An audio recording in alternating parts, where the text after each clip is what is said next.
मंथन के सभी दर्शकों को नमस्कार। मैं हूं शेखर त्रिपाठी और आज से हम शुभारंभ कर रहे हैं एक नई वेब सीरीज़ का जिसका नाम है भविष्य मालिका पुराण। उड़िया साहित्य में भगवान श्री कृष्ण के पंचसखा द्वारा भविष्य मालिका पुराण की रचना की गई है, जिसमें भारत के भविष्य की झांकी प्रस्तुत की गई है। हम इससे पूर्व भी भविष्य मालिका पुराण के संदर्भ में आपको जानकारी प्रदान कर चुके हैं। अब आपको इस पुराण में भारत के भविष्य को लेकर क्या लिखा गया है, इसकी जानकारी निष्कर्ष स्वरूप प्रदान कर रहे हैं। तो लीजिए भगवान श्री जगन्नाथ जी का नाम और देखिए भारत का भविष्य।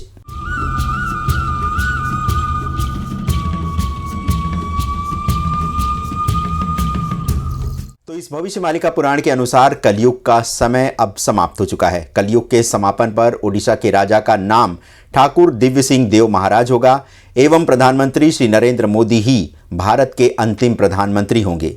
मोदी के शासन के पश्चात कल्कि युग का आरंभ हो जाएगा। जैसा कि भविष्य मालिका के रचयिता श्री अच्युतानंद ने लिखा है कि भारत के अंतिम शासक एक योगी होंगे एवं उनकी कोई संतान नहीं होगी। वे ब्रह्मचारी की भांति कार्य करेंगे एवं भारत में विकास के ऐसे कार्य करेंगे जो कि आज तक कोई नहीं कर सका। वे शाकाहारी आहार ग्रहण करेंगे। मोदी जी जिस प्रकार से कार्य कर रहे हैं उससे भविष्य मालिका ग्रंथ में लिखी बातें सत्य प्रमाणित सिद्ध हो रही हैं। जिस प्रकार से भारतीय प्राचीन विद्या योग को मोदी जी ने संसार में प्रतिष्ठित किया है, उससे पुराण में लिखी सभी बातें सत्य प्रतीत होती लग रही हैं। पुराण के अनुसार मोदी ही भारत के सर्वश्रेष्ठ प्रधानमंत्री रहेंगे और उनके बाद कोई भी इस पद पर आसीन नहीं हो सकेगा। ये भी कहा जा रहा है कि मोदी के पीएम रहते हुए किसी भी दूसरे दल को सरकार बनाने का अवसर प्राप्त नहीं होगा। पुराण की ये भी मान्यता है कि मोदी शासन के युग के संपन्न होने के कुछ समय पश्चात भारत में सैनिक शासन का आरंभ हो जाएगा, क्योंकि उस समय देश में विश्व युद्ध के कारण आपातकाल जैसी स्थितियां उत्पन्न होंगी। इसी कारण सैनिकों के अधीन ही भारत की प्रजा की सुरक्षा की जा सकेगी। कहा यह भी जा रहा है कि तीसरे विश्व युद्ध के दौरान भारत निर्णायक स्थिति में होगा, क्योंकि कल्कि भगवान तीसरे विश्व युद्ध में सनातन धर्म का नेतृत्व करेंगे। इसी के पश्चात सारे संसार में सनातन धर्म की प्रतिष्ठा होगी एवं पूरा संसार सनातन धर्मी हो जाएगा। जैसा कि सृष्टि के आरंभ में भी सनातन धर्म था, किंतु संक्रमण काल में दूसरे धर्म अस्तित्व में आए, किंतु अंत में पुनः सनातन धर्म प्रतिष्ठित होगा। वैसे भी काल का पहिया गोल है, जहाँ से चले थे वहीं एक बार पुनः हम पहुँचने वाले हैं।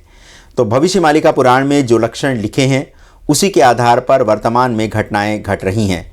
किंतु विपक्षी नेता यदि भारत के शासन का स्वप्न देख रहे हैं तो वे भूल जाएं, क्योंकि मोदी युग के पश्चात आने वाला है कल्कि युग।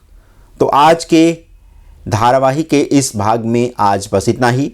अगले भाग में देखिएगा बहुत ही रोचक जानकारी। तब तक के लिए हमें अनुमति प्रदान करें। यदि आपको भविष्य मालिका पुराण के संदर्भ में कोई जानकारी हमसे साझा करनी है तो उसके लिए आप हमारे व्हाट्सएप नंबर 7905414965 पर कर सकते हैं। इसके अतिरिक्त यदि आप हमें विस्तार से लिखना चाहते हैं तो उसके लिए आप हमें हमारे ईमेल आईडी akhandmanthan@gmail.com पर हमसे संपर्क करें। धन्यवाद दर्शकों, अपना बहुमूल्य समय हमें प्रदान करने के लिए।